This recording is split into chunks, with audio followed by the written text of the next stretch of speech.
UKAS English News Edition begins with the following headlines. Sarawak Foundation Iftar program celebrates Sarawakians in Peninsular. Sarawak water supply adequate, no issue of water supply competition. 500 packs of Bubur Lambuk distributed in Asajaya. TVET links education to employment. Education Dialogue shares Sarawak government's initiatives.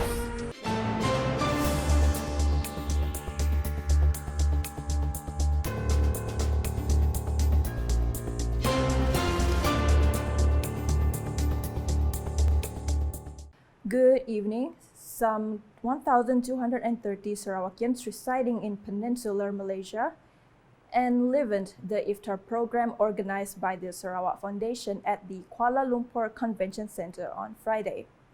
The event was graced by the presence of His Excellency TYT, the Governor of Sarawak, Tun Pehin Sri Dr. Wan Junaidi Tuanku Jaafar, accompanied by his wife Puan Fauziah Muhammad Sanusi. Also in attendance were Sarawak Premier Dato' Patinggi Tan Sri Dr. Abang Abdul Rahman Zohari, Tun Dato' Abang Openg, and his wife Puan Sri Dato' Amar Jumani Tun Tuanku Bujang, Deputy Prime Minister Dato' Sri Fadila Yusof, as well as Sarawak Deputy Premiers Dato' Amar Douglas Ugah Embas, Dato' Awar Awang Tengah Ali Hassan, and Dato' Amar Professor Dr. Sim Koi Hian.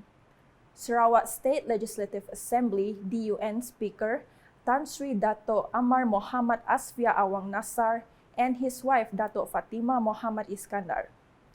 Sarawak State Secretary Dato' Amar Muhammad Abu Bakar Marzuki and his wife Datin Amar Baduyah Bujang, Deputy Ministers from Sarawak and the Federal Government's Sarawak Deputy State Secretaries, Department Heads and other distinguished guests were also present.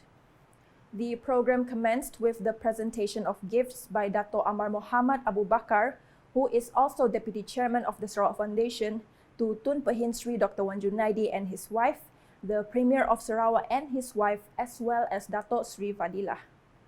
During the event, a total of 314 students from Genius College A Pintar, University Kebangsaan Malaysia, UKM, and higher education institutions, as well as children of Sarawak Foundation staff in Kuala Lumpur and Rumah Sarawak received contributions and Hari Raya donations, which were symbolically handed over by Tun Pehin Sri Dr. Wan Junaidi and his wife, as well as Dato' Patinggi Abang Zohari and his wife. 50 students who attended received their respective contributions as well as on behalf of other recipients. Prior to that, Tun Pehin Sri Dr. Wan Junaidi, together with the Sarawak Premier and other attendees, broke fast and performed the Maghrib prayer in congregation led by the Grand Imam of Sarawak, Sahibul Fadilah Dato' Mustafa Kamal Ahmad Fauzi. They then performed the Isha and Tarawih prayers in congregation. Sarawak has sufficient water resources without facing competition issues for water supply. Minister for Utility and Telecommunication of Sarawak, Dato' Sri Julaihi Narawi, said that the water resources in the state are fully controlled and not shared with neighboring states or countries. However, he emphasized that its usage still needs to be managed well to address the challenges of climate change.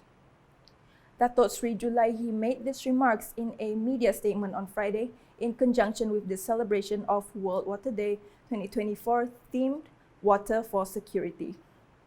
Furthermore, he explained that this year's World Water Day celebration emphasizes the importance of community unity in protecting water resources, while also highlighting the value of water as a precious asset that needs to be preserved for collective well-being. Meanwhile, in conjunction with this Ramadan month, Minister for Tourism, Creative Industry and Performing Arts Sarawak, Dato' Sri Abdul Karim Rahman Hamzah, distributed 500 packs of Bubur Lambuk in Asajaya. The program, organized in collaboration with the Malaysian Association for the Prevention of Drug Abuse, Pemadam Sarawak, is one of the components of the Drug Abuse Awareness Campaign, where this noble activity is focused on villagers and road users in Asajaya. According to him, Ramadan is the best time to abandon negative activities such as drug abuse and dangerous substances. besides other negative social issues. During the event on Friday, Datuk Sri Abdul Karim, who is also the assemblyman for Asajaya, had the opportunity to provide assistance to 528 Asnaf groups to alleviate their burden before Aidilfitri. In addition, he also announced a Rural Transformation Program (RTP) project fund of 250,000 ringgit for air conditioning installation at the Al-Najah Mosque. In other news, Technical and Vocational Education and Training (TVET) serves as a bridge between education and the job market.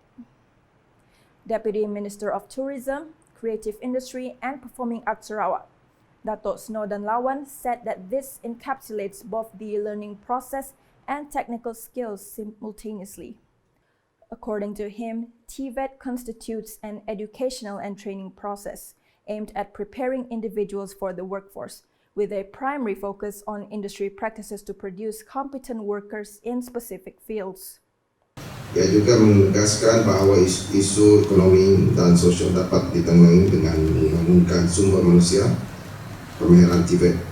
Arti kata pemilikan kemahiran TVET menambah baik peluang untuk mendapatkan pekerjaan yang akan memberi pendapatan kepada seseorang, seterusnya dapat hidup dengan sempurna.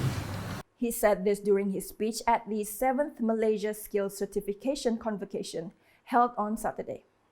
Furthermore, he added that TVET has been recognized by the government as one of the 14 main drivers of change in 12 Malaysian Plan RMK12. Hal ini penting kerana kerajaan berhasrat untuk mencapai sasaran 35% tenaga kerja mahir menjelang 2030 dan memastikan 15% pesertaan belia lepasan sekolah dapat program TVET setiap tahun. Similarly, the Sarawak government also emphasizes the importance of TVET by strengthening education in science, technology, engineering, and mathematics (STEM) in efforts to produce skilled workforce and human resources to assist the state's development agenda. Therefore, Datuk Snodan advised graduates to seek assistance from the government in organizing workshops or events in the future to further enhance TVET and STEM in Sarawak.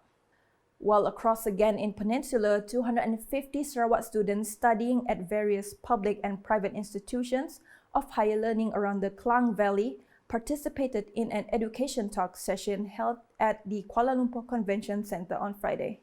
The program was organized by the Sarawak Foundation in collaboration with Sarawak volunteers. In the program, Deputy Minister of Education, Innovation and Talent Development, Datuk Dr. Anwar Rafai, shared various initiatives being implemented and planned by Sarawak government, such as free education and efforts to enhance job opportunities.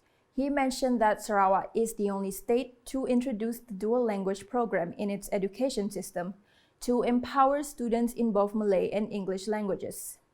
He also emphasized the need for the new generation to master knowledge and skills as the Sarawak government transitions towards new technologies and economies such as hydrogen and others. In this regard, he said Sarawak needs many skilled workers, especially in new industries, to continue driving the state's development. Meanwhile, the political secretary to the Sarawak Premier and Tupong Assemblyman, Fazruddin Abdul Rahman, also shared insights on the Sarawak renewable energy vision during the dialogue session. And that's the English edition with me, Amanda. More news can be found in our official portal, ukas.sarawak.gov.my, and social media platforms including Facebook and YouTube. We end the bulletin tonight with highlights from the breaking of fast event organized by the Sarawak Foundation, held at the Kuala Lumpur Convention Centre on Friday.